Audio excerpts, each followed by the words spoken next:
Olá, pessoal, eu sou Cristine Romã Oi, pessoal, eu sou a Júlia. e esse é o Letras na Rede.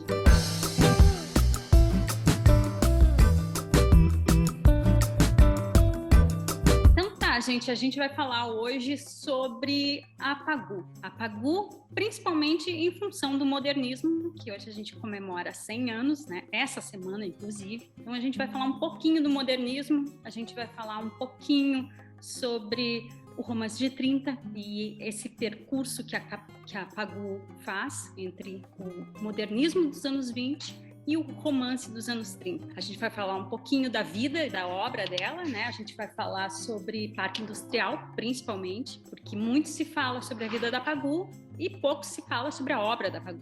Então a gente vai tentar focar nisso. Uma conversa, num bate-papo, sem muito roteiro, sem as coisas muito decoradas, a gente vai só conversar, né, Júlia? Isso. Muito se fala sobre a vida da Pagu, mas pouco se fala sobre os momentos importantes, momentos que destacam ela como a intelectual que ela foi, né? A musa da antropofagia, a militante escandalosa, mas nos traz muito essa vida intelectual dela, que foi muito profícua, muito... ela atuou em vários campos, não só na luta política, mas também na luta intelectual, na luta modernista, e acho que essa é a parte mais interessante que a gente vai começar nesse vídeo trazendo sobre a biografia dela. E dentro dessa semana, que é uma semana de comemoração da Semana de 22, que foi de 13 a 17 de fevereiro. Então, agora a gente comemora 100 anos da semana, que, por sua vez, em 1922, comemorava 100 anos da independência do Brasil, em 1822.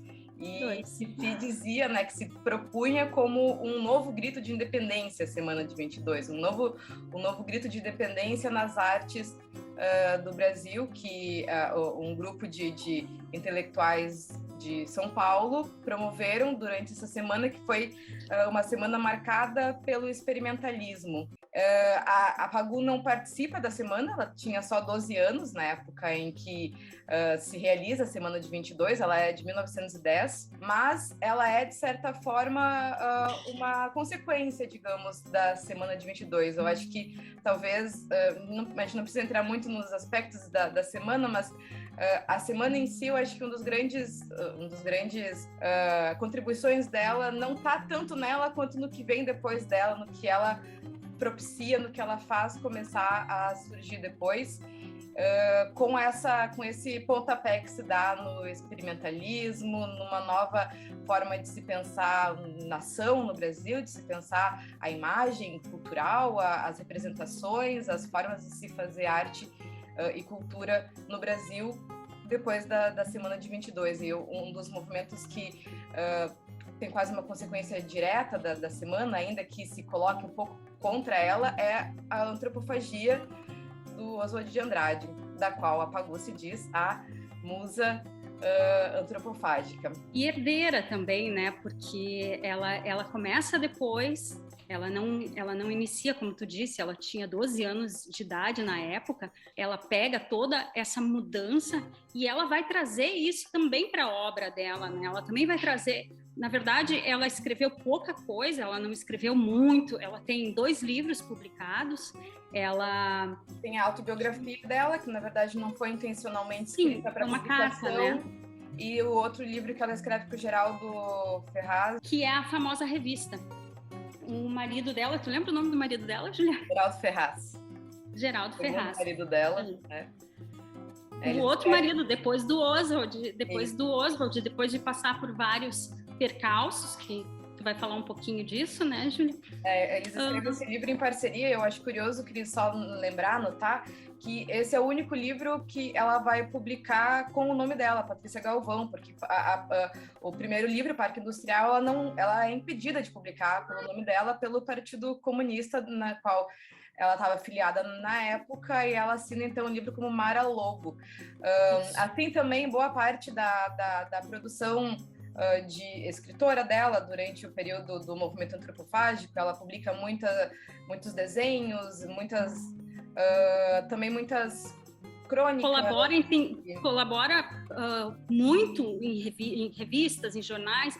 Ela também, junto com o Oswald, ela faz parte do Homem do Povo e escreve uma coluna, né? A Mulher do Povo também. Onde ela também não publica com o nome dela, o que é curioso notar, porque ela só vai publicar com o próprio nome quando ela consegue publicar junto com o marido.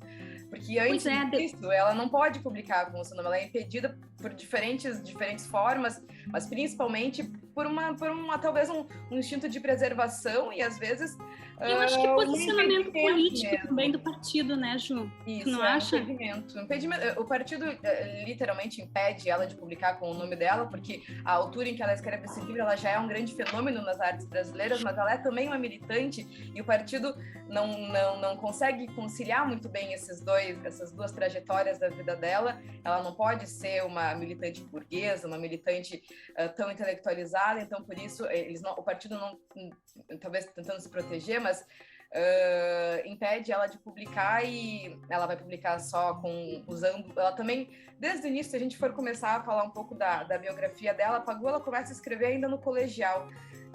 Ainda com 15 anos, ela já começa a publicar no jornal da escola, ela faz parte da Escola Normal de São Paulo, que... Ela é normalista. Isso, e lá ela já publicava pelo pseudônimo Patsy. Depois ela vai... E ali, já na Escola Normal, que ela vai começar a ter contato com os modernistas. Primeiro com o Mário de Andrade, que ela conhece pelo Conservatório de Música. E ela vai começar a chamar muita atenção a Pagou, porque ela é uma normalista muito ousada, digamos assim. À frente do seu tempo. Muito à frente do seu tempo. Ela declamava muitas poesias, ela sempre causava uma certa agitação onde ela ia, como declamadora, como uma espécie assim de personalidade, assim, muito jovem, muito bonita, muito impositiva. Ela vai atraindo muita atenção assim quando ela começa a circular entre esse grupo de homens, enfim, já de escritores, de pessoas que estão engajadas nesse projeto de modernização brasileira. Em 1928 ela já está com 18 anos, é quando ela é mais ou menos descoberta pelo Raul Bopp, que vai dar a ela esse nome, esse apelido de Pagou, com uma poesia que ele escreve para ela, falando do Pagou, que tem olhos moles, olhos de não sei o quê, uma poesia bastante, assim, fervorosa, falando sobre a beleza dela, sobre os olhos dela, e chamando ela de Pagou, porque ele confunde, ele acha que o nome dela é Patrícia Galvão, e acaba colocando o apelido Pagou, que vai pegar entre os modernistas, e para ela mesma ela vai começar a se chamar, a se autonominar Pagou a partir de então. Até ela depois não querer mais ser chamada de Pagou, né? Depois eu acho que cansa, eu acho que o estigma da musa antropofágica cansa em algum momento, assim como cansa a militância, porque tudo na vida da Pagou é muito marcado por imposições externas, desde o início até a história dela é marcada por essas imposições de uma sociedade que ainda parece que ainda não estava pronta para receber a Pagou, ainda não estava pronta para ter esse tipo de mulher na sua cena cultural. Até porque, como tu diz, tentando retomar isso que tu disse de ela estava muito cansada, na verdade as imposições e tudo, eu acho que no final ali ela não quer mais utilizar o nome Pagou para não trazer tudo isso de volta, tanto a repressão do partido, porque daí ela vai escrever depois essa carta para o marido dela, falando dessa desilusão com o partido, né? Mas buscando várias coisas, né? A autobiografia, que é uma carta para o marido, que é uma autobiografia que ela escreve, passando por praticamente todos os momentos da vida dela, desde a infância até o fim da vida, e é um registro muito forte dessa sociedade, desse momento em que Pagou tentou muito ser muitas coisas e foi impedida, né? E conseguiu, apesar de ser impedida, conseguiu também. Ela foi mãe, mas não conseguiu exercer a maternidade de forma plena, vamos dizer assim, porque o partido faz com que ela saia de casa, viva várias coisas terríveis, vamos dizer assim, em prol de uma militância que também não aceita ela, não aceita justamente por essa carga que ela traz do movimento antropofágico. Talvez até a obra do Parque Industrial não tenha sido tão bem recebida pelos comunistas de plantão, em função também dessa militância que ela tinha antes com o movimento antropofágico, né? Mas eu acho também que tem um desejo muito grande dela de sair de casa. Ela nunca se adequa muito bem a esse papel de mãe, a esse papel de esposa, a esse papel numa relação que também não era uma relação muito confortável, a relação dela com o Oswald. Só voltando um pouco na biografia, em 1929, a Pagu vai começar a se relacionar com o Oswald de Andrade, que na época era casado ainda com a Tarsila do Amaral. A Tarsila e o Oswald é uma situação confusa, porque a Tarsila e o Oswald meio que acolhem a Pagu em sua casa. Os dois parecem assim nutrir um afeto muito grande por ela, mas o Oswald acaba, enfim, se excedendo nesse afeto e vai deixar a Tarsila para se casar com a Pagu quando ela ainda tinha 19 anos. É um casamento escandaloso, eles realizam um casamento num cemitério. A Pagu, a essa altura, já está grávida dele. E também tem um casamento fictício, né? Ela casa com outra pessoa, não sei.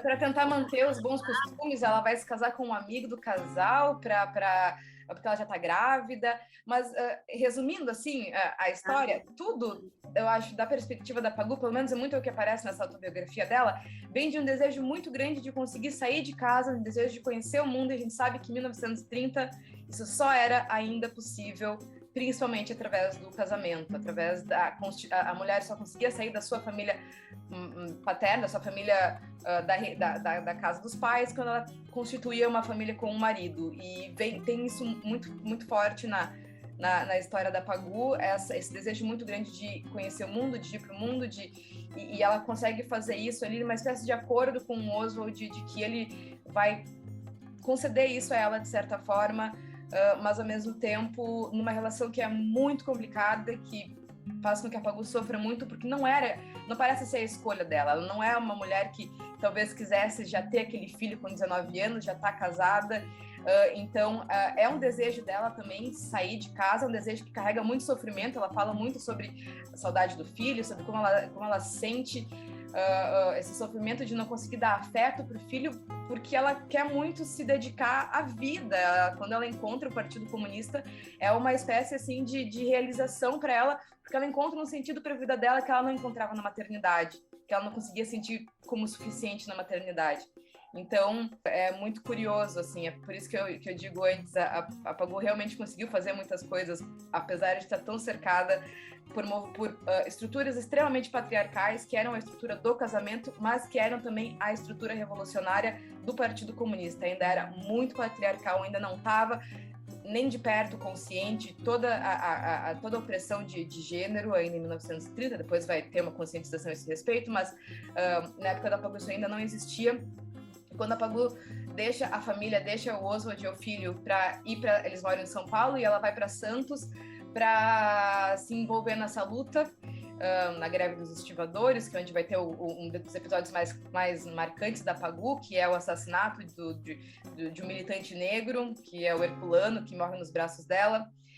Quando ela sai e decide ficar em Santos, é uma realização para ela, uma realização muito carregada de sofrimento, mas ainda assim ela consegue esse lugar no mundo, que vai cobrar um preço depois tão alto quanto cobrou o casamento, porque no Partido Comunista ela vai descobrir os mesmos cerceamentos, de certa forma, que ela encontrou no casamento. É interessante tu trazer esses aspectos e esses dados da biografia dela, que isso tudo depois vai entrar como tema literário dentro do Parque Industrial, né? A gente vê, por exemplo, esse evento que marcou tanto, que é a morte do estivador.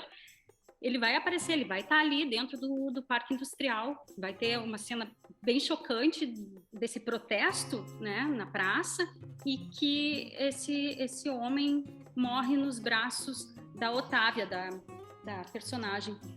Acho bom a gente começar a falar um pouquinho. Vamos começar ou quer falar mais um pouquinho? Eu acho que como eles se intercruzam, na medida que a gente for falando da vida dela, vai aparecer também o Parque Industrial. O comício no Largo da Concórdia. Os soldados erguem os uniformes e balançam as espadas sobre cavalos de crise enferrujados, comidos de carrapato. Alguns se embriagaram com permissão superior e caracoleiam. Têm ordem de pisar e matar o proletariado irredutível. Marcham em pelotão na direção do Largo da Concórdia, pela noite que começa. Não temos nem opinião nem vontade, são ordens. Se eu mandasse, era o tenente que eu pisava. Um deles traz uma fita de fumo no braço. Minha mulher é operária. Os vendedores de amendoim se ajuntaram. Vai haver frege. Deixa voar daqui. Eu vou esconder a cesta e volto para ver. O pelotão trágico, pausado, se aproxima da multidão que enche a praça. Encabeça um oficial que tirou o revólver. O soldado de luto é um dos que vão na vanguarda. Vê a toda hora surgir em sua frente a companheira no meio das mulheres, exaltadas. Sabidamente, empina o cavalo, se distancia, fica para trás. Minha mulher está aí. Vê quem vamos pisar. São nossas mulheres, nossos filhos, nossos irmãos. Um atropelo de recuo. Uma garota trágica desaba em vertigens histéricas. O pelotão divide a cerca, lentamente a massa inquieta. Mas os investigadores policiais invisíveis penetram na multidão e se aproximam do gigante negro que incita a luta do coreto central. A camisa sem mangas, a seu lado, um proletário que tem no peito cicatrizes de chibata, detém a bandeira vermelha. Soldados, não atirem sobre os seus irmãos. Voltem as armas contra os oficiais. Detonaram 5 vezes. Correm e gritam. O gigante cai ao lado da bandeira ereta. O corpo enorme está deitado. Levanta-se mal para gritar, rolando da escada. Grita alguma coisa que ninguém ouve, mas que todos entendem. Que é preciso continuar a luta. Caia quem cair, morra quem morrer. A multidão toma conta da praça, expulsando num trágico minuto delegados secretas cavalos. Levam-no de costas para um automóvel. A polícia, reforçada, carrega a espada e atira. A bandeira vermelha desce, oscila, levanta-se de novo, desce, para se levantar nas barricadas de amanhã. Pessoal, a conversa está boa. A gente vai continuar no próximo vídeo, não deixe de conferir. Na próxima semana a gente vai continuar falando um pouco mais sobre a Pagu. Isso aí, gente. Até! Ficou com alguma dúvida? Você pode deixar suas perguntas aqui nos comentários deste vídeo ou interagir com a gente nas nossas redes sociais. Todas as sextas trazemos novos conteúdos para você. Quer ficar por dentro de tudo? Aproveita e segue a gente. Você nos encontra em todas as mídias pelo @letrasnarede. Até mais!